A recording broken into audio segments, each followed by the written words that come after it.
All right, guys, here we are in the front garden.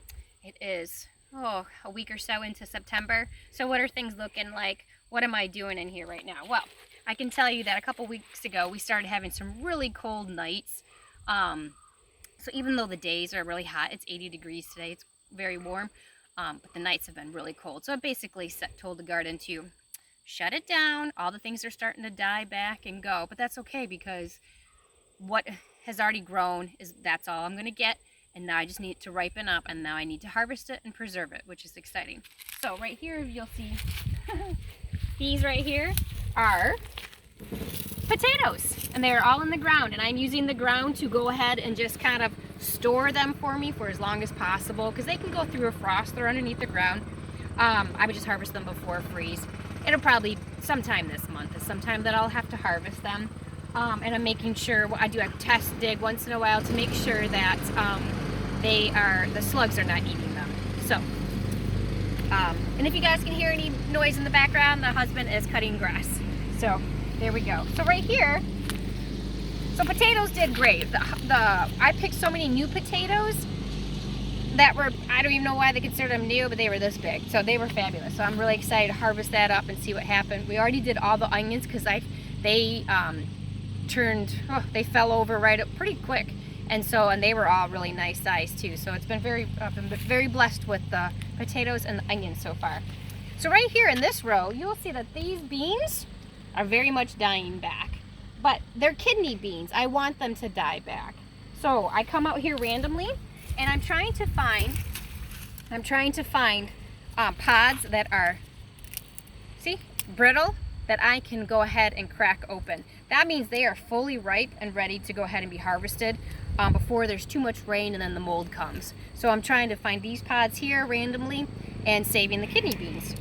And so I will make chili, right? With my kidney beans. So each one of these pods have about, 6 to 8, maybe even 10 beans. And I will save how many plants I decide. I will save these, and this will become a plant next year. And then each plant gives me, oh my gosh, just a multitude of actual beans itself. So that's my dry beans. I do dry beans of kidney and black turtle beans. So that's exciting. Okay. So what didn't work was there was a lot of self-planted tomato plants, and I love tomatoes. They happen to be my favorite thing. They're the hardest, but they're my favorite. So I let all these tomato plants just kind of pop up and go. But that created a problem because it started to take airflow away from the beans trying to dry, so they were starting to turn moldy. Then, as you can see, I didn't stake them up because I'm running out of stakes. I had over 250 tomato plants. I ran out of stakes, so I just kind of let them grow. But they also kind of ran into my pepper plants that are along the line here. Most of them did okay up here. Some down there where the jalapeno was, there just wasn't enough sunshine, there wasn't enough blooms, or they didn't get pollinated because there was just too much. So I did those too close. So I have to think about maybe not letting there was, I don't know, 40 pop-up plants of tomatoes. So I probably don't need that many next year. Or maybe I'll try to transplant them somewhere else in the new section of the garden. So it's hard to say. Yeah. Go ahead and turn around so we have some little visitors. Kitties, what are you guys doing? Are you gonna help? You wanna be on the video? All right, they're distracting me. All right, so let's keep walking. So here's the tomato plants. They gave me a lot of tomatoes, and I still have quite a bit more. But if you look at them, some of you go, oh my gosh, Laura, what is going on? I mean, look at this, right? This is all dead. This is not disease. This is just purely from cold nights. And tomatoes are a warm weather crop, so they're done. They don't want to do any more for me, which is fine. They've gave me a lot of tomatoes. I just need those tomatoes on there to ripen up. It's 80 degrees today, but our frost, there's an impending frost, and our average date is about the 17th. So I've got about, a week-ish till it averages. So it could come before then, it could come after that. Feeling 80 degrees, it feels like, no way, it can't be coming, but it could. And if it does come and none of these are ripe yet, I will pull the whole tomato plant out of the ground and lay them in my garage. Or if you have a barn, you can lay them in your barn. They will ripen up but be protected from the frost. So you could do that with your warm weather crops like peppers and tomatoes. If it's a frost that you just can't seem to, that it's definitely going to happen. So let's walk down here.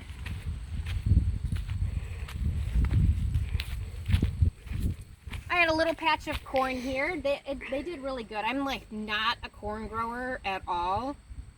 So we eat it and it's like, yeah, it was good enough. But you know, sometimes good enough is better than nothing, right? So this little tiny patch of corn, I have popcorn over on the other side, so they probably crossed. It's no big deal. Yeah, so come on down. Then I have these massive sunflowers that just popped up in the garden, and I just can't say no to sunflowers. This sucker is insane. It's just massive. Look how tall it is. There's my top of my hand. I'm not even near the top at all. The stalk itself is bigger than what I can hold. It's amazing. And then let's look at this one over here. We gotta walk through my my tomatoes. Basically got so heavy that there's no point to even have a post because nothing could keep these suckers up. So, oh well, they're fine. They're still giving me everything, and I'm not having any problems with blight or anything. So take a look at how big this. Take a look at how big this is. That's my hand. I can barely touch it. Do you see the massive circumference of that? That is amazing. That is so cool. So I left that, and I actually used the sunflowers to prop up some of the tomato plants. So it worked better than these, I can tell you that. So let's walk down here. This year I added in 2 extra rows to my garden, which has made space in between things a little more difficult, but I got 200 extra feet of produce this year, so I'm okay with that. We will work around it and walk around it. Over there are my black turtle beans. And then beyond this row, we actually planted some blueberries. So those really like lots of acid. So we've amended the soil with some peat moss and some pig poo. Why not, right? We got pigs, do the pig poo. So we'll see how they do next year. I'll give them another fertilizer before the fall and as well in the springtime once or twice, just to make sure that they are doing good. So let's walk over this way. There's a kitty that wants to be on the videos with us. Here are my row of peas. We just eat them fresh. But again, I'm letting them dry out on the vine on purpose because inside these dry pods are the seeds, pea seeds. Those will be the next plants for the next year. So whatever we don't eat. Oh my gosh, I got somebody. Come here, kitty. Come here, kitty. Well, come here. If you want to be on camera, come on. Oh, I don't know. So, saving seeds, let them dry out. These ones are easiest. Beans, peas, oh my gosh, they're so easy to do. Then I've got lots of carrots. Got 3 rows of carrots, not quite 100 feet long, but and I've been harvesting them already, which have been super delicious this year. Again, God provides, I preserve, and let me tell you, I have them. Then we're gonna walk over here. These are Brussels sprouts. They will go through a lot of snow. So they are still growing. They will be here for a couple more months, but they are growing and they are giving me little Brussels sprout heads. If you can look in here, little Brussels sprout heads right there. Yeah. So they're growing, but they have a couple months. So if they seem small, I'm not too worried about it yet. So I'm hoping. Okay. So then we're walking back into the potato patch, and then I have my beautiful